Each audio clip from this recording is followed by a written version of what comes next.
Boa noite, pessoal. Sejam todos bem-vindos aqui à nossa palestra de hoje. Nós estamos aqui reunidos, né, porque começamos esse movimento, né, professor, em 2021, né, no É, nosso grupo de pesquisa que o senhor coordena, e têm sido encontros muito ricos, né, estudos muito prósperos, né? Nos reunimos de 15 em 15 dias, né? Desde 2021.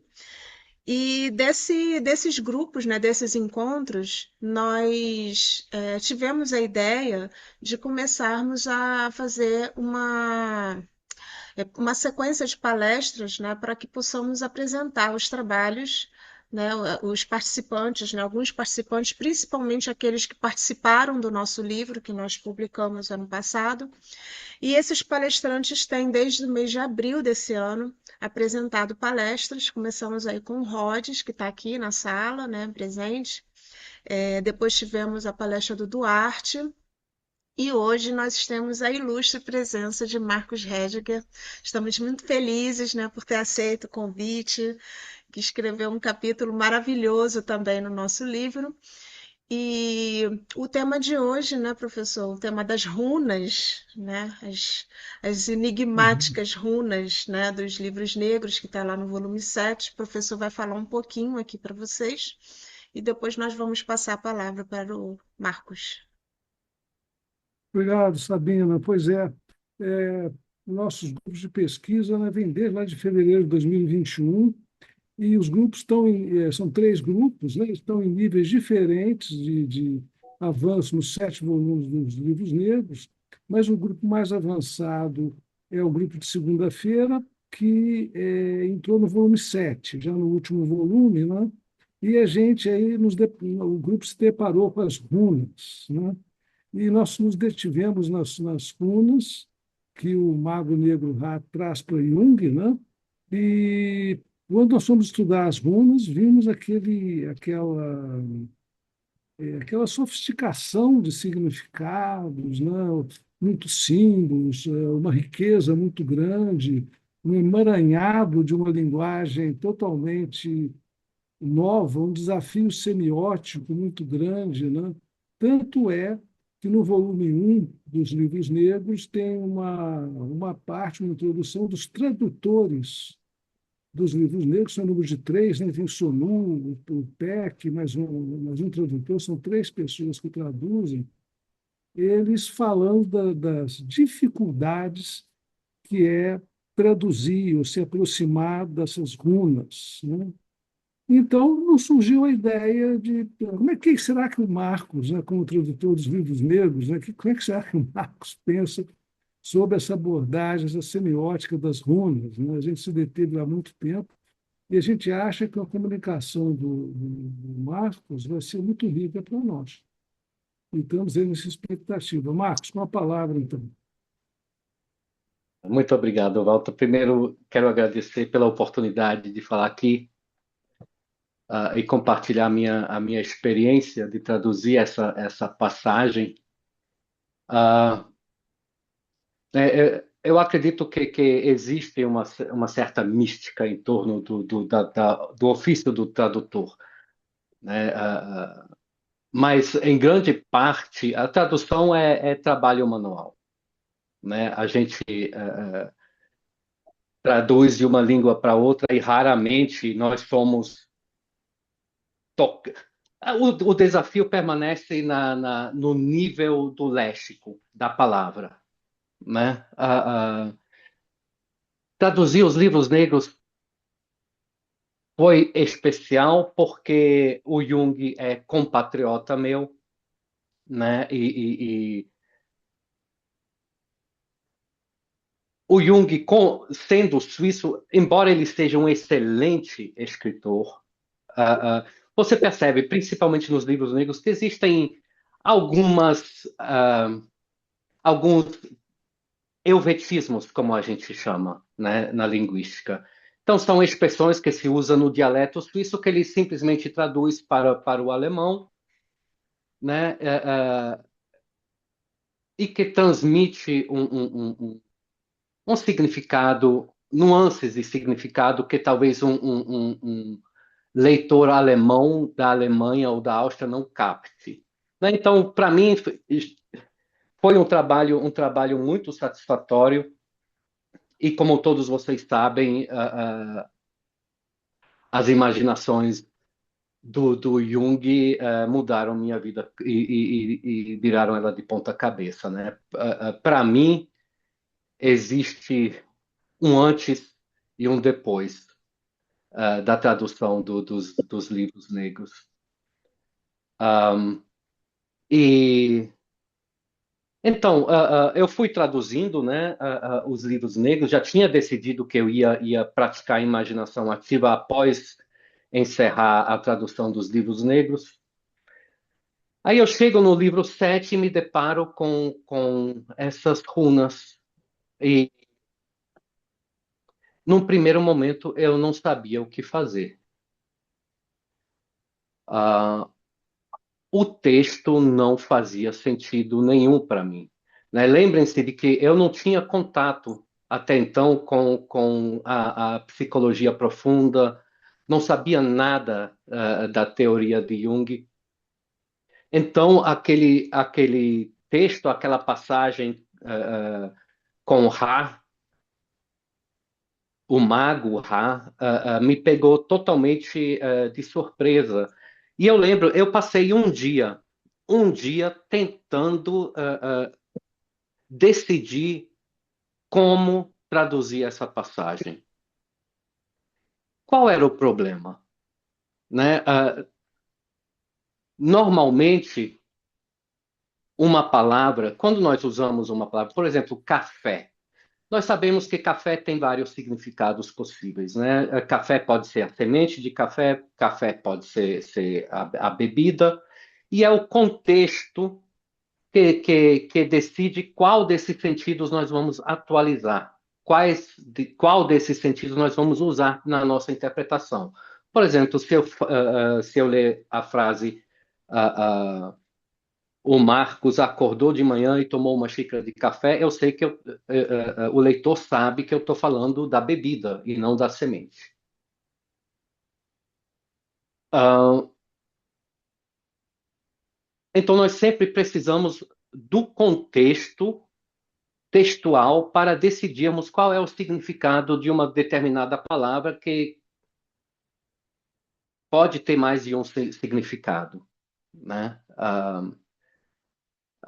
E vocês conhecem esse problema principalmente da interpretação dos sonhos, né? Aparecem imagens que também são signos, de acordo com a teoria semiótica, né? E é o contexto, o conjunto de símbolos que nos ajuda a decifrar, né, um dos possíveis ou vários possíveis significados de um sonho. No caso das runas, o contexto não me ajudava, né? O texto falava de sóis, falava de cones, falava de tetos, falava de serpentes e de movimentos, né? E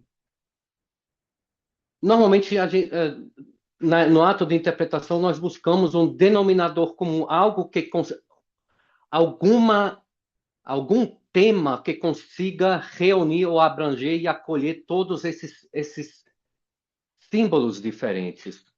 No caso das runas, isso não foi possível, né?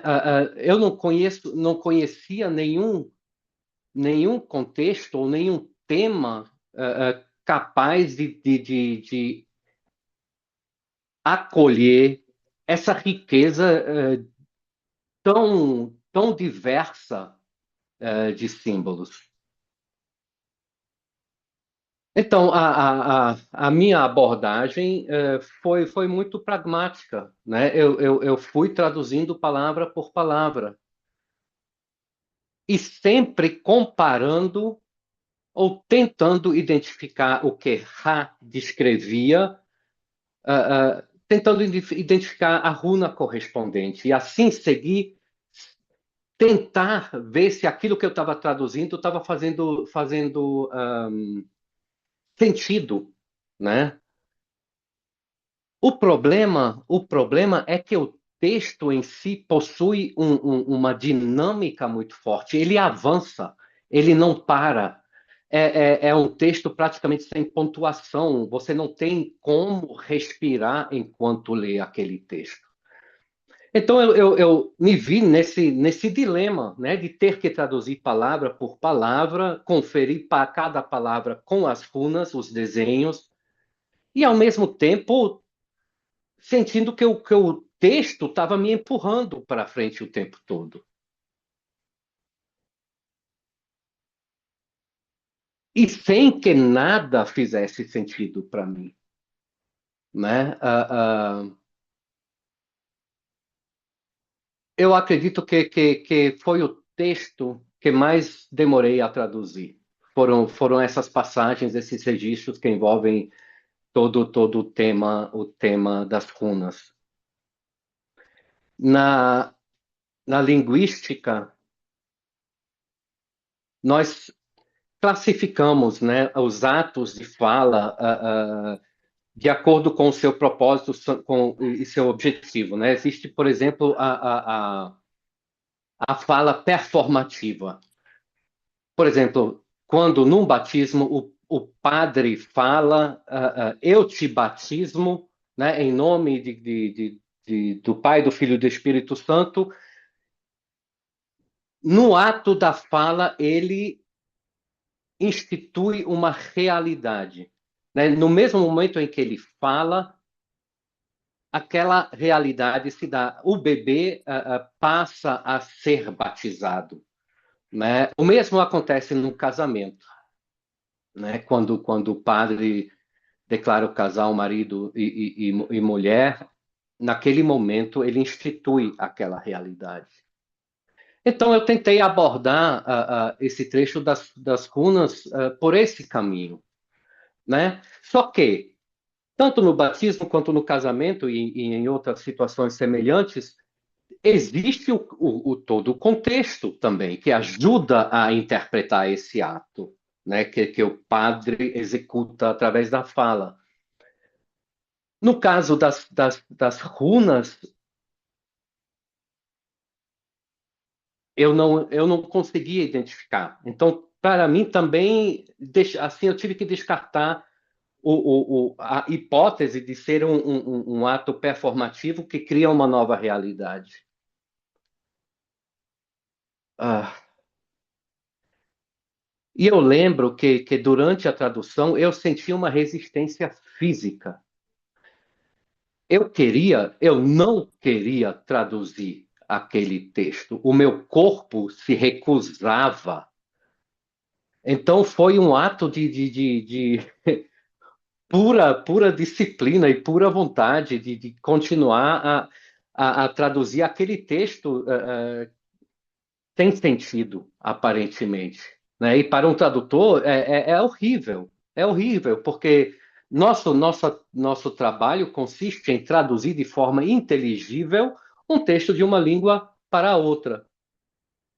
Só que aqui eu não sabia o que sentido traduzir.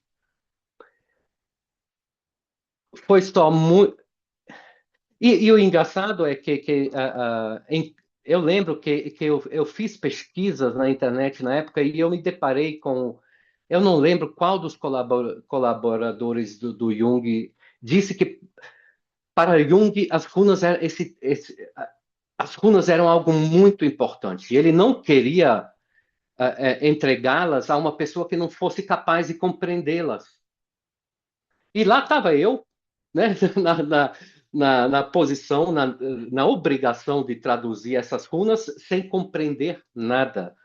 Então eu me senti muito, até culpado de estar fazendo aquele trabalho, né? E eu não sabia se eu estava realmente fazendo um trabalho à altura das minhas próprias exigências como tradutor. Foi só muito mais tarde, quando eu realmente comecei a trabalhar mais com imaginação e a estudar outras técnicas de imaginação também, que eu voltei para esse texto das runas e eu pensei, puxa, ah, me parece um texto mágico, um texto de encantação, né? E aí eu fui reler todo o contexto nos livros negros e me lembrei que realmente todo o contexto em que as runas são inseridas fala de magia. Então eu fui atrás dessa hipótese de encantação, né? E o que é uma encantação? O Peter Kingsley, naquele livrinho que eu traduzi dele, Nos Lugares Escuros da Sabedoria, ele cita o poema de Parmênides e ele explica como aquele poema, no ato da leitura, leva o leitor para o submundo. Né? O próprio ato de ler aquele texto te leva para um outro lugar, para um outro estado. Só que aí eu me perguntei para onde levam as runas, né? Porque o que acontece quando nós não conseguimos atribuir um sentido concreto às palavras que nós ouvimos, o sentido começa a se dissolver. E nós nos deparamos com um amontoado de palavras que não fazem sentido, né? E eu reescrevi os trechos que contêm as runas, ou que falam das runas, como uma encantação mágica. E eu queria ler para vocês agora,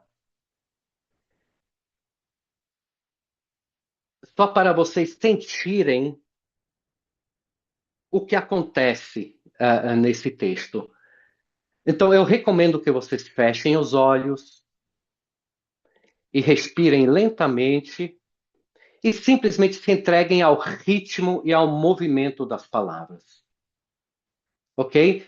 Se vocês quiserem vivenciar o que eu vivenciei durante a tradução, tentem entender. Ok? A outra opção é simplesmente se entregar ao ritmo e ao fluxo das palavras e observar o que se passa no corpo. Ok? Quais são as sensações que surgem durante essa encantação? Talvez surjam imagens, mas eu acredito que o que vocês vão sentir vai ser algo físico.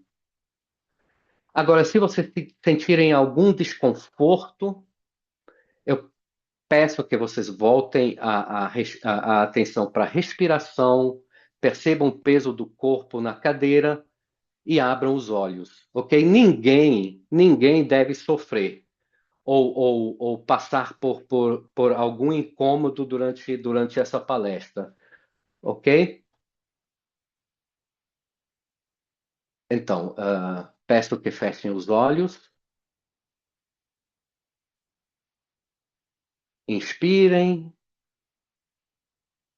e expirem, e mantenham esse ritmo lento de respiração. Não tentem fazer nada, vocês não precisam fazer nada, simplesmente se entreguem às palavras e ao som da minha voz. És o cone superior, és o Pai.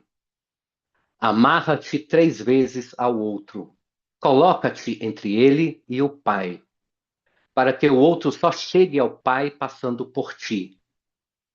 Diz: eu e o Pai somos um.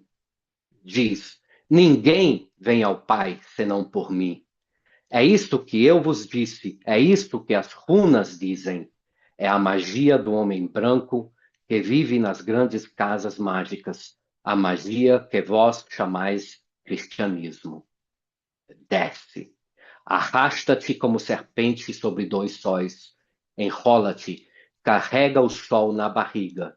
Estende os dois braços, puxa para ti os dois sóis, mas carrega o sol escuro na barriga do cone inferior. E desce novamente, enrola-te novamente, carrega o sol na barriga novamente. Sobe e desce, enrola e sobe, porque os dois sóis sempre querem estar juntos, e desce. E olha, entristecido na direção em que o sol foi, e traz de volta o sol com o gancho, e põe-no na prisão pequena, e fica lado a lado com os três, e liga-te e enrola-te com eles no alto, e assim liberta o sol da prisão, e faz um chão grosso e um telhado, e guarda o sol seguro no alto, mas deixa o outro sol surgir dentro da casa, e enrola-te no topo, e faz um teto sobre a prisão embaixo para que o sol superior não caia nela, porque os dois sóis sempre querem estar juntos, e traz os dois sóis para cima e reúne-os, mas então desce ao cone inferior, porque há simplesmente dois sóis embaixo e junta os dois sóis no centro, nem em cima, nem embaixo, e não faças quatro, mas dois, e deixa o cone superior descer e faz um telhado grosso no alto, e faz uma prisão para vós dois, e faz uma prisão para o sol inferior, e cai para o outro lado para tirar o sol inferior da prisão, e faz uma ponte até o cone inferior, e pega o sol que tinha fugido e coloca-o dentro de ti. E deixa as nuvens matinais virem no cone inferior, mas guarda o sol além da linha invisível, e ser um e ser feliz, mas fica preso na prisão do sol inferior, que nasce agora, e faz algo quadrilateral acima que chames pensamentos, uma prisão sem porta com muros grossos, para que o sol superior não vá embora. E inclina-te para o outro lado, e olha para baixo, e enrola-te embaixo, e sê um, e segue o caminho tortuoso entre os sóis, e levanta o gancho com ambos os braços, para que ele atravesse o telhado e liberta o sol embaixo e prende-o no alto e olha para baixo enquanto o sol superior olha para ti e fica junto como um par e separa a serpente completamente de ti e faz uma prisão para o inferior e deixa a serpente atravessar o céu acima da terra e separa-te completamente e deixa a serpente zigue-zaguear pelo céu em volta de todas as estrelas longe acima da terra. E no fundo está escrito: a mãe me deu esta sabedoria.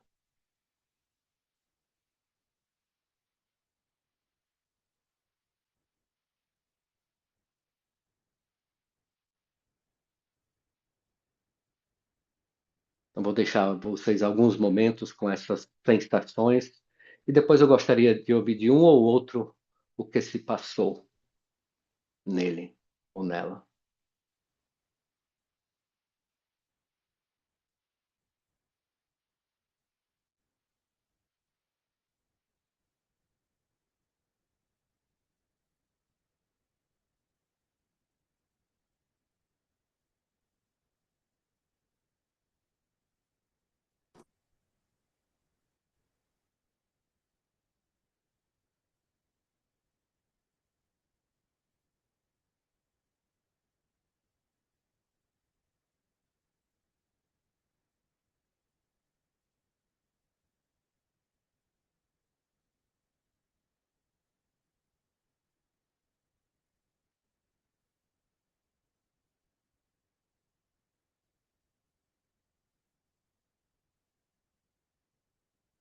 Então, alguém quer compartilhar?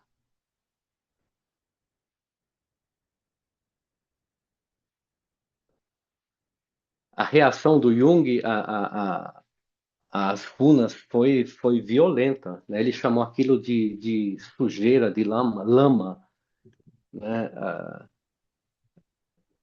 Ele não queria ouvir aquilo. Então, o que vocês sentiram? Qual foi a sensação que isso produziu em vocês?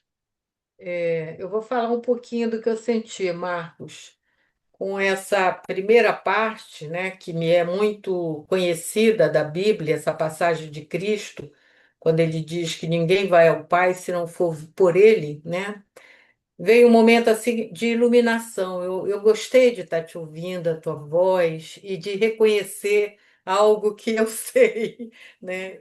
Eu acho linda, transcendente essa passagem. Então eu me senti assim, muito iluminada e muito, o corpo muito gostoso de estar compartilhando isso. E depois vem uma segunda parte de transe, de embolação, enroscamento, de tensões, quando os cones e os sóis de cima, de baixo, né? Uma confusão, um arrebatamento, e você querendo ir, descer, subir. Então, um conflito realmente, uma tensão, né? E no final, com a cobra circulando as estrelas, eu achei uma imagem assim sublime, porque a cobra é rastejante, é dos subterrâneos. E aí eu tive que lidar com essa imagem de olhar e ver que o que é de baixo também pode ser o de cima, e vice-versa, né? Que é bem a ideia da gnose, dos opostos. E aí, lidando com essa imagem da cobra circulando as estrelas, e o final, quando diz vem a mãe, o materno, né? Aí eu me senti saindo dessa tensão, olhando para algo novo, que essa imagem me trouxe, e me sentindo assim, acolhida, confortável, né? Com essa mãe que ensinou, essa mãe Uhum. que fecha, né? Algo que é transcendente, é para além daquilo que a gente é capaz de entender. Então ficou isso, uma coisa muito profunda. Obrigado, Vera.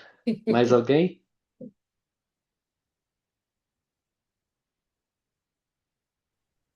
Marcos, meu nobre, boa noite. Olá, Felipe. Oh, que Te amo felicidade. demais. Olha, boa noite a todas e todos. É, eu me senti dividido. É como se algo me puxasse por aqui, pelo topo da cabeça, e algo me puxasse para baixo. Isso durante todo o momento da leitura, mas um pouco mais para o final, é como se eu tivesse em queda. Eu me senti caindo. Eu fiquei, você falou assim do desconforto, eu fiquei meio tonto e você amarrou e eu consegui respirar e me reorganizar, mas eu me senti em queda. Sim, obrigado, Felipe. Mais uma pessoa? Oi, Marcos, posso falar? Claro. Eu também me senti como esse rapaz anterior aí que falou, né, de sendo puxada, mas assim, parece que eu era chacoalhada, chacoalhada, assim, meu Deus, que agonia, que tontura. E no final, assim, ó, o cardíaco, assim, uma expansão que tá até agora aqui, tá bem, tá enorme, assim, esse cardíaco, sabe? Mas bem, bem forte, bem intenso isso que foi a tua leitura aí, tá? Foi isso. Tô cansada ainda, Obrigado. tá? Obrigada. Então, eu, quando a gente fala em magia, né, a gente entende magia como um ritual que a gente faz com a ajuda de algum mestre, algum iniciado, para causar um efeito no mundo externo, né? A visão de Jung, para Jung, magia é outra coisa. E ele explica isso no seminário sobre as visões de Christiana Morgan. Magia para Jung consiste em entender os processos internos, os processos psíquicos, para então reforçar um, um movimento da alma ou um outro, né?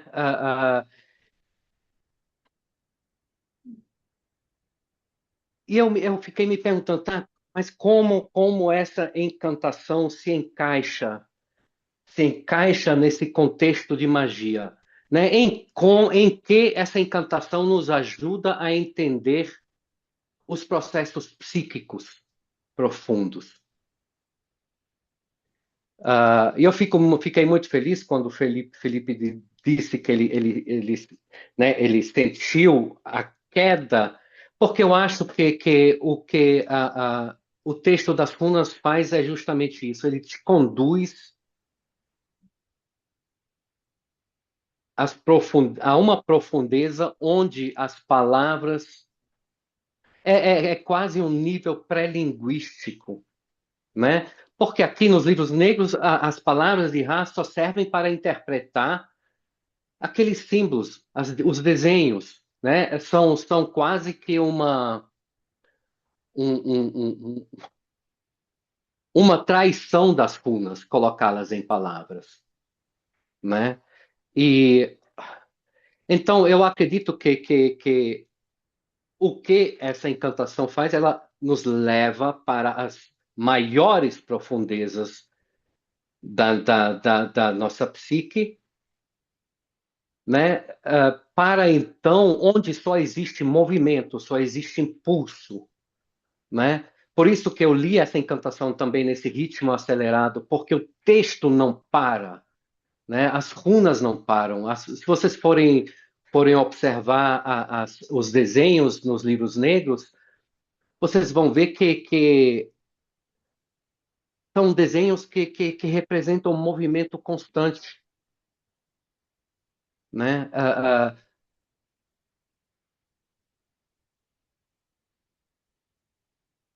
E é engraçado que Philemon, eu acho, ele fala, né, a alma, eu acho, a alma reclama, mas isso aqui não pode ser a verdade. E Philemon fala, não, é a verdade, mas é a verdade vista de trás,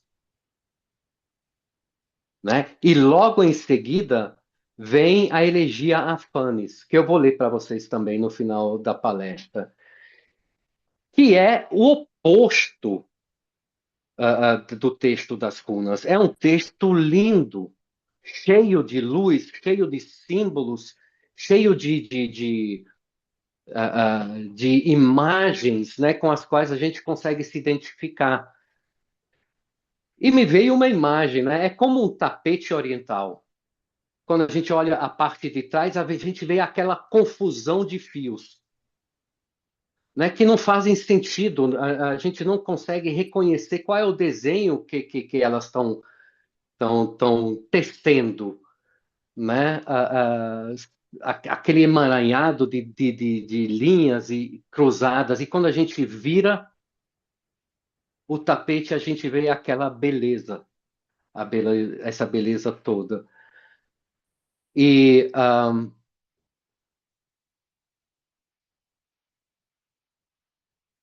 nós não conseguimos ver ou entender a parte da frente, a verdade vista de frente, se a gente não experimentar a verdade vista de trás. E para mim, essa é uma imagem maravilhosa para a prática da imaginação ativa em si, né? A gente desce, a gente é confrontado com a sombra, com símbolos que não fazem sentido num primeiro momento, né? A gente é confrontado com cenas que nos deixam sem palavras, né? E então a gente sobe e a gente sobe transformado. Para mim, a primeira magia que acontece com quem pratica a imaginação ativa é que ele começa a perceber aquilo que a Vera falou. Que o micro corresponde ao macro, que o dentro corresponde ao fora, né? Eu acho que uma das lições mais importantes que a imaginação ativa me ensinou foi que o mundo externo tudo que eu vivencio, tudo que eu sinto e tudo que eu projeto lá para fora é um espelho perfeito do meu mundo interior. A tudo que me irrita lá fora, ou que me excita, ou que me enche de vida ou me cansa, corresponde a algo aqui dentro, dentro de mim, né? No seminário sobre as visões, o Jung fala muito sobre tal, né? De entrar em tal. E eu acredito que isso acontece entre esses dois polos, das runas de Ra e a elegia, a Fanes. Fanes representa já um ideal, né? É algo que todos nós queremos alcançar. As runas de Ra representam o oposto, o caos do qual a gente tenta fugir, né? Onde não existe diferenciação ainda, né? E eu não acredito que nós tenhamos que alcançar as alturas de Fanes, né? Eu acho que o nosso objetivo pode ser mergulhar no fluxo da vida, né? Uma vez eu tive, numa imaginação ativa, me apareceu essa imagem de como mergulhar no rio da vida e como um peixe usar apenas as escamas, movimentos bem leves para se desviar para desviar das rochas que obstruem o caminho, né? Eu acho que a, a, a, a magia se dá naquele momento, quando a gente consegue aceitar o fluxo da vida, né? Mergulhar nele e decidir para onde a gente quer ir, mas sem movimentos dramáticos, né? Basta abrir as escamas um pouquinho para a gente ir para aquele lado e um pouquinho para aquele, não resistir ao fluxo do rio, né? Eu acho que para mim essa é uma das. No ano passado foi uma das minhas maiores lições, né? De se ver diante de uma dificuldade imensa e não recorrer às soluções de sempre, não reagir como eu sempre reajo, né? Porque a maravilha do inconsciente é ele contém coisas que nós não sabemos. Então, ele contém possibilidades das quais nós nem sonhamos, né? Quando nós tentamos resolver um problema ou reagir a uma situação muito difícil, recorrendo àquilo que nós sabemos, nós excluímos todo o resto. Todas as outras possibilidades das quais a gente não faz ideia, né? E teve uma situação em que eu decidi, eu não vou reagir, não vou.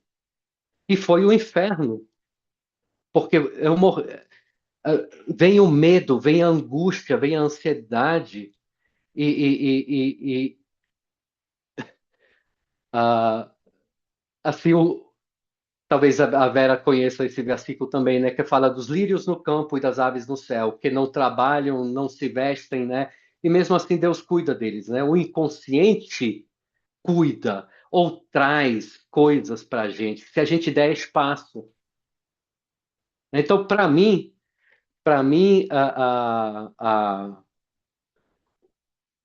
as runas de Ra foram a primeira pedra nesse caminho, né? De chegar nessa posição em que eu tento dar mais espaço à vida, né? Em que eu tento não reagir com as minhas soluções de sempre, que nunca funcionaram, né, se a gente for sincero. Foram sempre só soluções curativas, mas nunca resolveram o problema.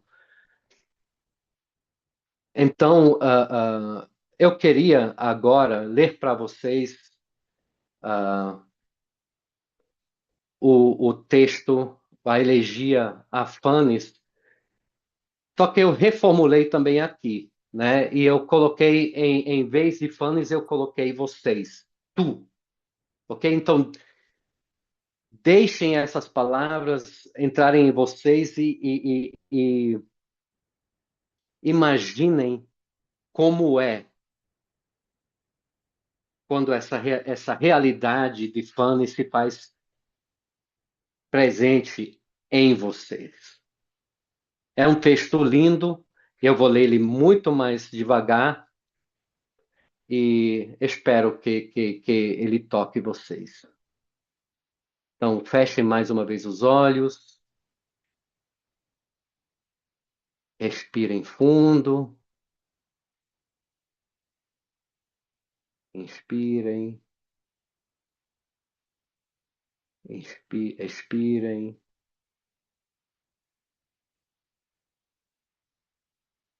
Saibam que vocês não precisam fazer absolutamente nada. Simplesmente ouçam as palavras. Ouvistes o que ele disse. Sabeis que isso é a verdade vista de trás. Ouvi agora o cântico do lado da frente. Tu és o Deus que, luminoso, emerge das águas. Tu és o sorriso da aurora. Tu és o dia brilhante. Tu és o hoje eternamente imorredouro. Tu és o rugir das correntezas e tu és o sussurro do vento. Tu és a fome e a saciedade. Tu és o amor e o prazer. Tu és o luto e o consolo. Tu és a promessa e o cumprimento. Tu és a luz que ilumina todas as escuridões. Tu és o dia eterno. Tu és a luz prateada da lua e o cintilar das estrelas. Tu és a estrela cadente que resplandece, cai e se apaga. Tu és o rio de estrelas cadentes que retorna anualmente. Tu és o sol e a lua que retornam. Tu és o cometa que traz guerras e vinho nobre. Tu és o bem e a plenitude do ano. Tu preenches as horas com deleite repleto de vida. Tu és o abraço e o sussurro do amor. Tu és o calor da amizade. Tu és a esperança que anima o vazio. Tu és a glória de todos os sóis renovados. És a alegria sobre todo o nascimento. Tu és o brilho das flores. Tu és o veludo das asas da borboleta. Tu és a fragrância dos jardins florescentes que preenche a noite. Tu és o canto da alegria, tu és a árvore da luz e tu és toda a perfeição, toda a melhoria.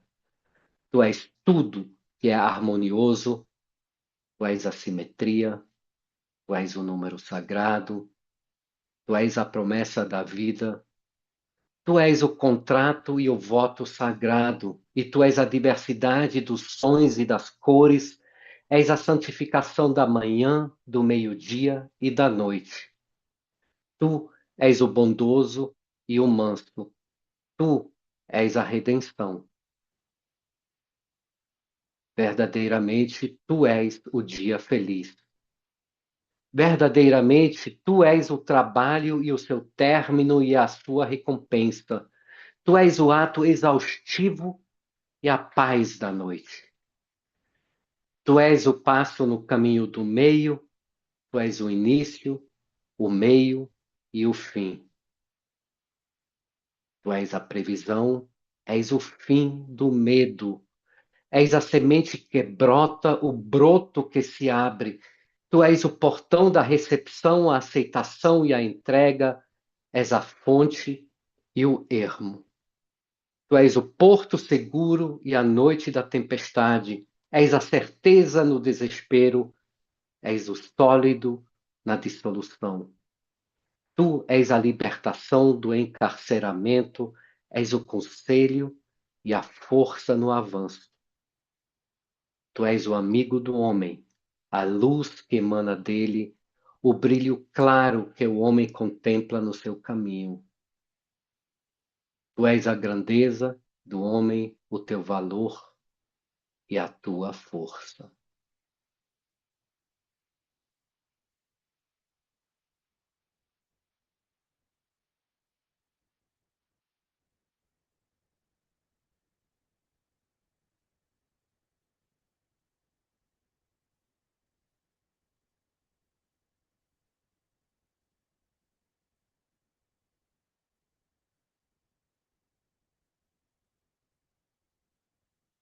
E entre as runas de Ra e a elegia Afane se desdobra a nossa vida. Muito obrigado.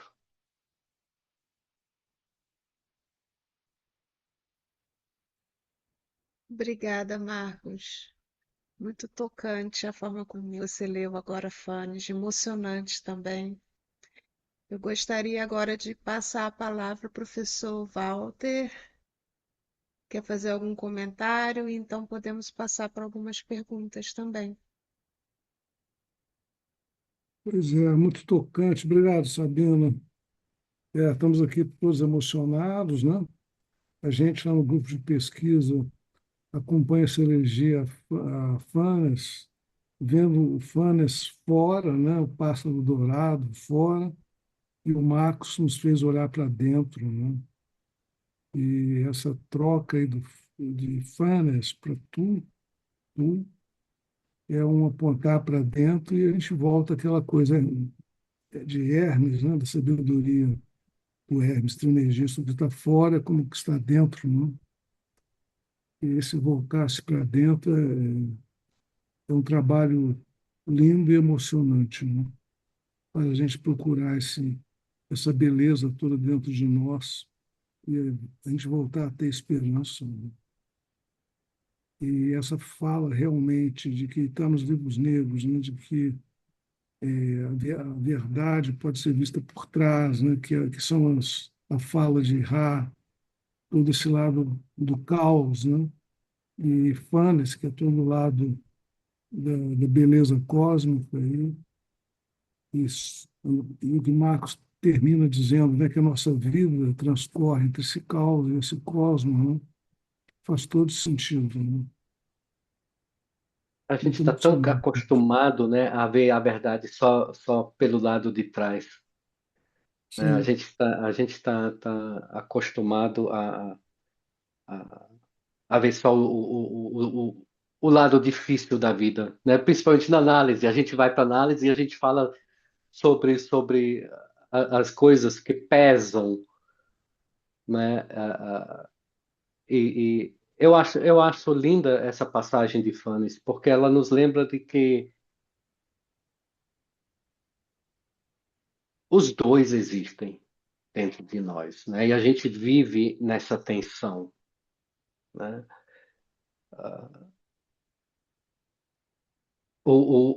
Tem uma outra passagem que eu acho que me tocou muito no seminário sobre as visões de Christiana Morgan, que é, ele fala, o homem moderno é extremamente solitário, porque ele acredita que ele é responsável por tudo que lhe acontece, né? É como um deus, um demiurgo que cria o seu mundo, né? Né, quando algo ruim acontece com a gente busca culpa em nós. E depois ele cita o caso de uma paciente, né, que fazia imaginação ativa E no momento em que ela percebeu que as imagens têm vida própria, que ela não controla, que ela nem sequer conseguiria imaginar fazendo aquilo, ela percebe que ela não está sozinha, que existem forças maiores que não estão sob o nosso controle. Né? A gente não controla tudo, nós não somos culpados por tudo. Né? É claro que tudo que nos acontece serve como espelho para a nossa reflexão, mas a gente precisa ser misericordioso conosco mesmo, né? Sabendo Uhum. que, rapaz, eu não tenho como controlar essas forças, nunca serei capaz de controlar tudo. Né? Eu acho que, para mim, essa é uma das grandes lições, né? De que, puxa, realmente eu não controlo tudo que me acontece, seja ruim ou bom. Eu tenho que abrir espaço para a vida acontecer, né? Abrir mão dessa necessidade de controlar tudo. Felipe.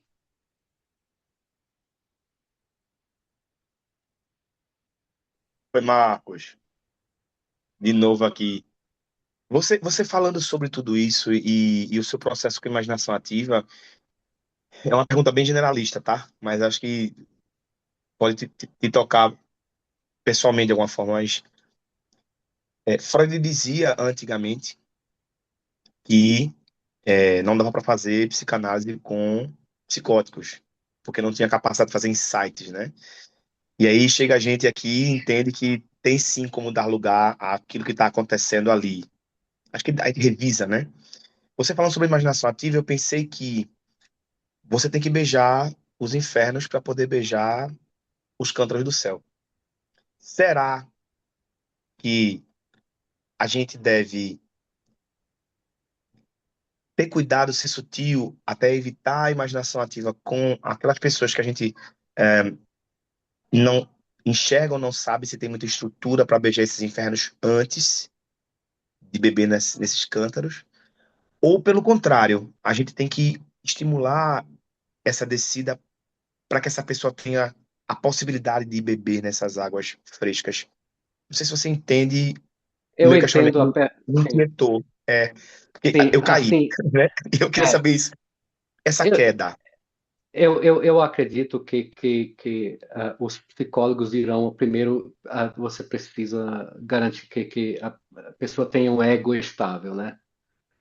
Agora, por outro lado, né, eu falei com Verena Castro agora, quando eu estive em Zurique no início do ano,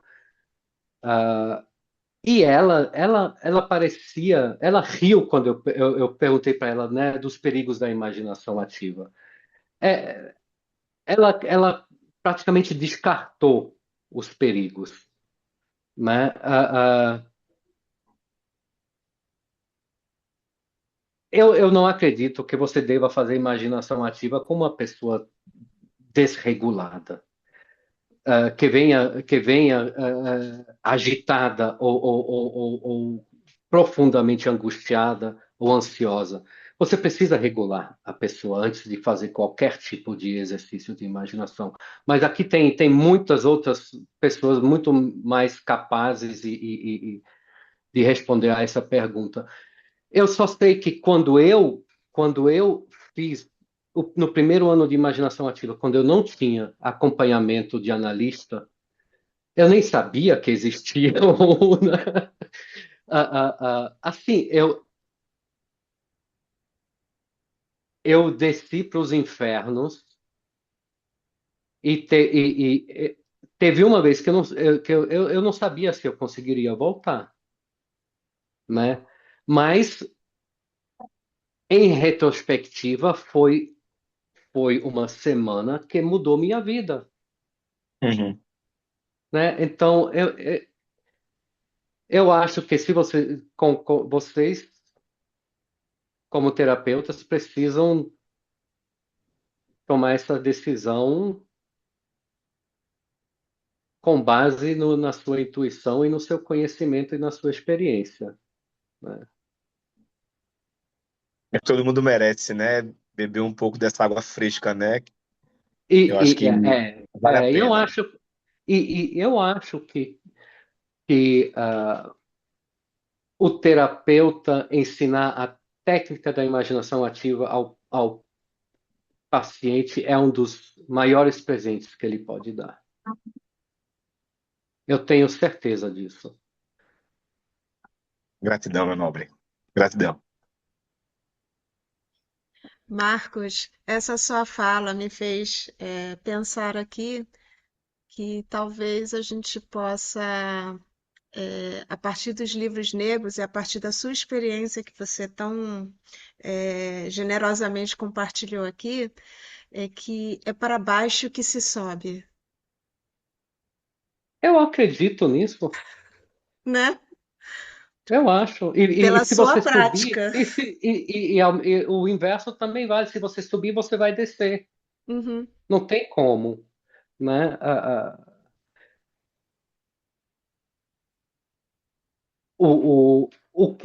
As runas de Ra me lembraram também, né? Com todos esses movimentos, sobe e desce, é, é, é também algo que o Jung fala nesse mesmo seminário, né? Que o processo na análise consiste em um movimento de sobe e desce, né? Você sobe para os chakras superiores e depois você precisa integrar aquilo nos chakras inferiores. Então você desce, sobe, né? Eu acredito que as runas falem também um pouco sobre isso.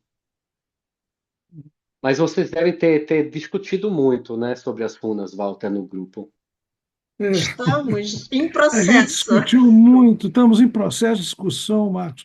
Os grupos são assim, nós vamos discutindo cada parágrafo, né? E conversamos, não temos pressa, estamos aí há 6 anos, né? Mergulhados nesse mundo aí maravilhoso, né? Não há pressa, a gente não tem pressa. E as runas, elas remeteram a gente, lá a mim e ao grupo todo, aquele mito do Ra, que eu acho maravilhoso, né? Aquele mito cosmogônico, né? Que ele fala que ele veio, né? Que o pai dele é o cone, né? E daí depois esses cones, né? Eles reaparecem nas runas, mas ele diz que ele nasceu de um cone superior que é o pai, né? E de um cone inferior que é a mãe. Ele está nesse ponto zero aí entre os dois cones. Eu acho de uma beleza, né? Fiquei muito emocionado com isso. E a gente conversou sobre isso lá no lançamento, né, dos livros negros, lá em 2020, né, a gente falou disso, dessa questão da origem de Ra, e ele fala assim, olha, o homem, e esse que está aí, eu não devia estar falando em voz alta, porque ele vai me ouvir, ele está conversando com a alma de Jung, né? Esse que está aí, que é o Jung, ele não pode me ouvir, mas ele tem origem aí nesse ponto zero, aí, né, que a cosmogonia atual, a física atual, fala muito no buraco negro, nesse horizonte dos eventos, esse ponto zero, né? E aparece aí, né? E é onde o pó das estrelas, né? Que é o homem, e o Ra também tem origem. Então, eu acho muito bonito essa cosmogonia, e que o Jung depois repete lá muito mais tarde, em 52, no volume 8, né, ele fala explicando o psicoide, né, ele fala o espaço psicoide entre dois cones, nesse ponto zero, né, como um ponto zero, como ponta de dois cones. Então, eu acho muito lindo, né, como essas intuições que vêm nos livros negros, o Jung consegue, muito mais tarde, ele consegue coagular em uma formulação teórica, né, tão abstrata como é o psicoide, a noção de psicoide, ele usa essa metáfora do Ra, né? Então, o que está num nível aqui assim, um pouco caótico, emergindo do inconsciente, meio informe, né? Esse lado de trás, né, que você estava chamando a atenção, e na vida inteira dele, né, ele foi trabalhando isso pela alquimia, né, trabalhando essa. Porque a passagem do raio é muito alquímica também, né? sim. através da alquimia, ele usou a alquimia como meio de chegar a isso, né? E ele chega a essa formulação do psicoide, que é uma noção muito sofisticada, muito elaborada, que ele vai fazer até junto com um físico teórico, Wolfgang Pauli, né? Então, é incrível como vários conceitos que aparecem assim, em forma imagética, em experiências diretas, né? Uma linguagem metafórica. Muito mais tarde, porque nós estamos em 14, né? Em 16, 17, 1917, lá em 52, o Jung vai formular como psicoide. A gente ficou vendo, a gente faz essas relações também. Agora, eu acho que a maneira que você usou para se aproximar dessas runas, usando a imaginação, a visualização e o sentimento, é a única maneira, Marcos. Essa hermenêutica que você usou, não verbal, de descer para o corpo e sentir fisicamente. Esse é o psicóide, né? Sentir em nós mesmos esse ponto virtual aí entre os dois cones, que é a nossa imaginação, o nosso psiquismo, o nosso corpo, a psique e o material, é exatamente isso. A nossa vivência foi extremamente psicóide. Quando você iniciou, que você fala, eu sou o caminho, a verdade e a vida, né? Por mim chega seu pai, você começou do cristianismo, eu fiquei muito emocionado e fui para o imaginal, fiquei na mente, fui no imaginal. Quando você veio a linguagem caótica, eu desci para o corpo, eu fui lá para o umbigo, e meu umbigo ficou batendo. Eu fui lá para o psicóide, eu fiquei entre os dois triângulos, eu fui para o ponto zero lá. Então, a maneira que você usou para fazer hermenêutica das runas é a única forma de chegar nesse nível, porque elas são inexplicáveis. Você vai pelo racional, você chega num beco sem saída. A única É. forma é pela vivência, é pela imaginação ativa.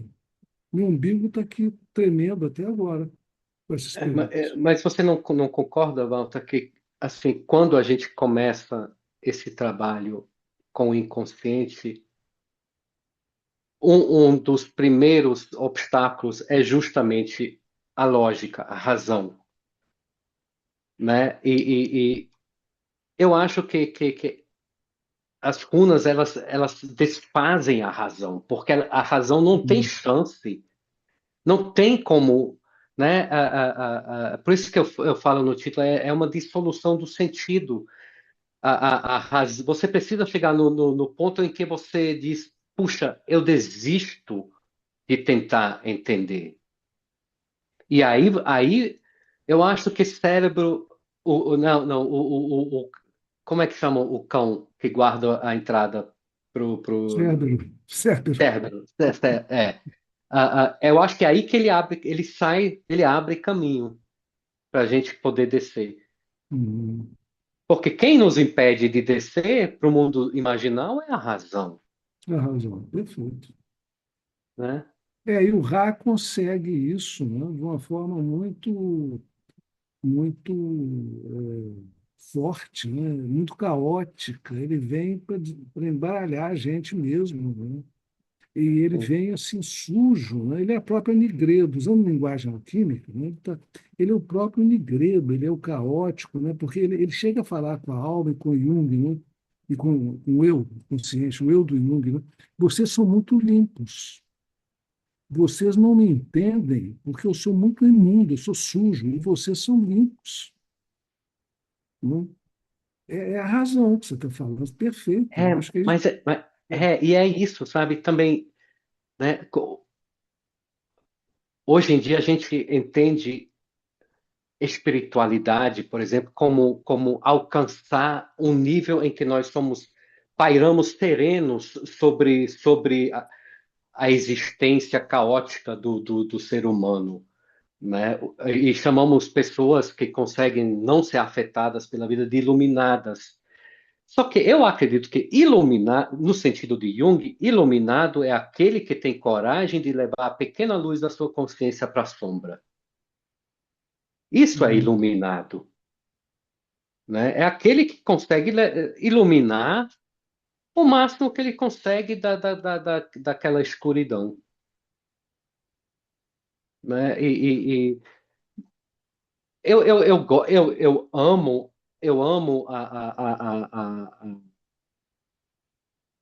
toda a psicologia analítica do Jung, porque ele nunca te libera ou nunca te promete uma existência, né, livre de problemas, livre de dificuldades. Ele nunca promete isso, né? Ele sempre diz, não, é um processo, como você diz, Walter, Processo. né? É um processo. Sim. Eu gosto disso, Eu gosto da palavra processo, né? Eu acho muito interessante, né? Essa coisa que não termina, né, né? Felipe? É muito emocionante, Marcos, que maravilha. Lindo, né? Esse passeio que se nos faz dar pelo, pelo caos e depois pela ordem, né? Que o Fanes parece organizar isso, mas parece que um precisa do outro, né? Precisa, sim. A passagem do Livro dos Negros, a gente lá no grupo, a gente vê que parece uma coisa incompreensível, né? Quando o Ra fala que ele é pai do Filemon, né? Parece uma coisa sem sentido, né? E é realmente sem sentido. Mas se você, depois pensando nele, com essa coisa que emerge, tão caótica, tão confusa, e depois ele vai se estruturando e vem o Filemon com essa linguagem mais mitopoética, mais gnóstica, mas que a gente pode fazer pontes com o caótico do Ra e o lado claro, né?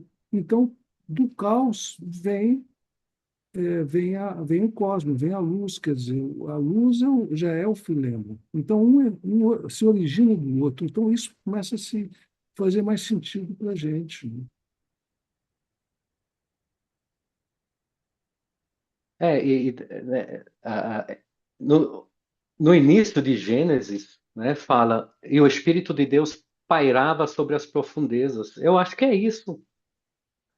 O que a gente falou hoje é uma é um desdobramento de um dos primeiros versículos da Bíblia. Né? Você tem Fanes, a luz que paira sobre toda essa lama. Sim. É interessante, né, a- o primeiro relato da criação em Gênesis descreve exatamente esse processo, né? No início, o caos, e a cada dia da criação aumenta a diferenciação até chegar no ser humano, né? Primeiro separa a luz da escuridão, né? Então é uma diferenciação muito básica. Depois separa a terra das águas, depois vem as plantas, depois vem os animais e depois vem o ser humano, né? É uma diferenciação que vai aumentando cada vez mais, né? E a gente pode entender as runas como o estágio inicial, né? E Fanes seria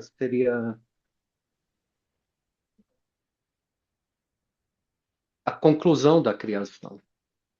Uhum. Marcos, eu associei muito Fanes com que a Nise adorava, eu acho que era em Provérbios, quando o Deus está criando o mundo e a Sofia já está ao lado dele e diz que ela sempre esteve ao lado dele, né? Então é como se esse feminino, né? Essa tá ali sempre ao lado. Então, Fanny também tem esse papel de estar ali contemplando e criando e participando dessa visão, dessa contemplação, dessa criação do Gênese, né? Como você está trazendo. Eu sim. também associo Fanny com essa imagem de Sofia. E Hum. quem disse que Deus é homem, né? Quem disse? Excelente, Marcos. Vamos resgatar o feminino, sim, todo esse trabalho do feminino. Ô, Marcos, mas trazendo para a prática, né, você falou assim, você falou uma frase que eu acho muito preciosa para nós também. A melhor coisa que um analista pode fazer é dar, levar o seu cliente à imaginação ativa, né? Essa riqueza. Eu acho que realmente Ah, concordo totalmente com você, né? Eu, quando fiz minha formação lá em Zurique, né, já tem bastante tempo, lá na década de 70, 74, né, que eu fui para lá, tinha assim um certo medo da imaginação ativa, um certo ritual. Até se colocava um relógio, se sugeria colocar um relógio para medir o tempo, né, que era inconsciente por ser perigoso você ficar ali e ultrapassar um tempo em relação ao inconsciente, né? Mas isso ainda bem, né? Isso foi aos poucos se perdendo e a noção hoje é essa que colocou, Marcos, o que Serena lá falou para você lá em Zurique também, que é um método de enriquecimento, né? E os textos atuais sobre imaginação, no livro do Murray Stein, aquele psicanálise junguiana, tem suas várias técnicas. No capítulo de imaginação ativa, a autora, não me lembro nesse momento, ela menciona que a imaginação ativa, ela fala desse preconceito que havia, e que hoje, até com pacientes assim, cheios de imagens, mais complexos e tal, a imaginação ativa serve para um esvaziamento, levar essas imagens para técnicas expressivas, para o desenho, para modelagem, para colagem, né? Técnicas expressivas corporais, a dança, né? Também muito usada hoje, movimento autêntico, são formas de levar essas imagens que estão pressionando um eu assim mais fragilizado para o mundo, né? E o Jung, com as ilustrações que ele fez do livro da cópia caligráfica, ele é um precursor dessas artes expressivas em terapia, né? Eu acho que é um tipo de imaginação ativa mais mais contida ali na caixa de areia, ou nessas técnicas todas, é uma forma de você ter uma coisa mais sob controle, né? Então, a imaginação ativa, nesse sentido, ela é um instrumento maravilhoso, né, terapêutico, né, e eu gosto de entrar com imagem, com técnicas expressivas, assim, com desenho, quando o paciente está com uma emoção muito forte. Vê uma emoção que está tomando a ele, né, em sessões presenciais, principalmente, né, um paciente que eu tive, né, que era um rapaz, estudante de medicina, e ele chegou com muita raiva em casa e deu um murro na parede, né? A mãe ficou muito preocupada, e ele é um rapaz estudioso, muito produtivo, mas ele estava com conflitos fortes na época. E eu pedi que ele desenhasse, expressasse aquilo, o que você sentiu no momento do murro, no soco. E ele fez um desenho, e aquele desenho foi um mandala, era aquele a mão dele batendo na parede, as cores que ficam ali, os desenhos que ficam naquele imagina na parede, né? E surgem ali imagens, figuras, né? Surge um irmão, surgem animais, e durante várias sessões a gente trabalhou isso. Então, uma imaginação ativa que surge de uma raiva é um processo muito interessante de desdobramento dos complexos, né? Uma maneira de desdobrar situações. Eu acho que é muito rico, né? Isso que colocou essa riqueza da imaginação ativa, né? Eu acho que no mundo de hoje, em que a gente sofre pressões de todos os lados, no trabalho, né, na família, nós somos obrigados a exercer um papel e às vezes a gente chega a sentir que, puxa, onde estou eu nisso tudo? A imaginação ativa pode te mostrar quem é você.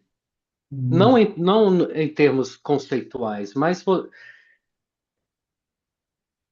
um dos momentos mais emocionantes, Walter, quando eu comecei a fazer a imaginação ativa, foi o dia em que eu senti como se minha alma tivesse caído em mim, tivesse voltado. É uma sensação, ou uma experiência que eu não tenho como explicar a importância de uma experiência assim. Quando você sente, puxa, eu não sou só esse corpo vazio, carente de alma, né? Tem algo aqui dentro desse corpo que é único, né?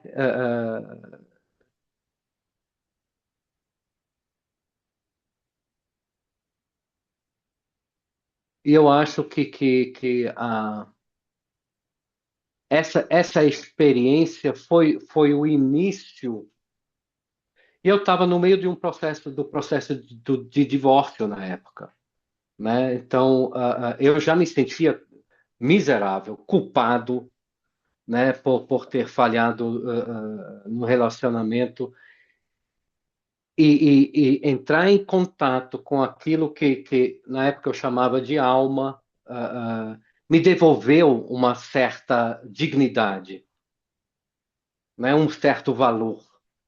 Eu percebi, puxa, eu não sou só o miserável que cometeu todos aqueles erros no casamento e causou tanta dor.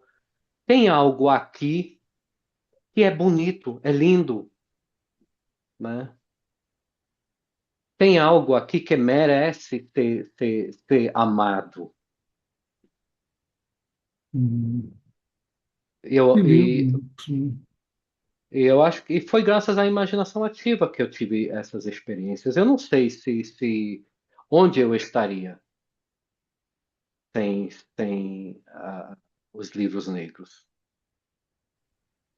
Eu lembro no lançamento dos livros, né, você colocou todas Sim, essas questões lá abertamente sim. para nós, foi muito bonito, né, a sua transformação, né, Marcos? Acho que a Quantos todos anos nós, de atrás certa foi isso, forma. Walter? É, Foi... foi 2020, em plena pandemia, né? Pois é, verdade. É, E e lá no eu nosso grupo escrevi, de pesquisa, né, professor, a gente fala que é preciso imaginar para não adoecer. é preciso imaginar para não adoecer. Sim, acredito.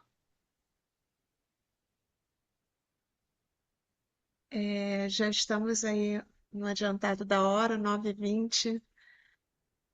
Professor, gostaria de fazer algumas considerações finais para nós encerrarmos, ou algum comentário, alguma outra pergunta para fechar?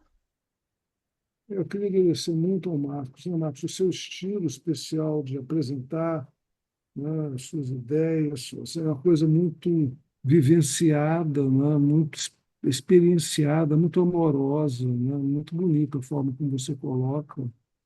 E queria te agradecer essa contribuição aí para as nossas reflexões, foi linda, acho que todos nós nos emocionamos muito. E quem sabe uma outra vez você retorna aí para conversar com a gente. Com muito prazer. Com muito prazer, Walter. Muito obrigado a todos. Marcos, eu reforço aí a fala do professor. Muito obrigada, sua partilha calorosa, amorosa. Os livros negros definitivamente precisam ser lidos, né, com o coração. É isso, né? Toda essa sinuosidade, esses movimentos das runas, tem que ser com o coração, senão não há entendimento, não há entrada na alma. Ou melhor, o retorno da alma, ele não se dá. Né? Que a sua experiência possa inspirar outras pessoas e principalmente pessoas que não sejam apenas do universo junguiano, né? Os livros negros estão aí. É uma experiência que está disponível, né? Pode estar disponível a todos. Muito, muito obrigada. Obrigada a todos e vou compartilhar então essa gravação para que todos possam assistir, rever, Tá bom? Muito obrigada e boa noite. Boa noite a todos. Boa noite. Boa noite. Boa noite.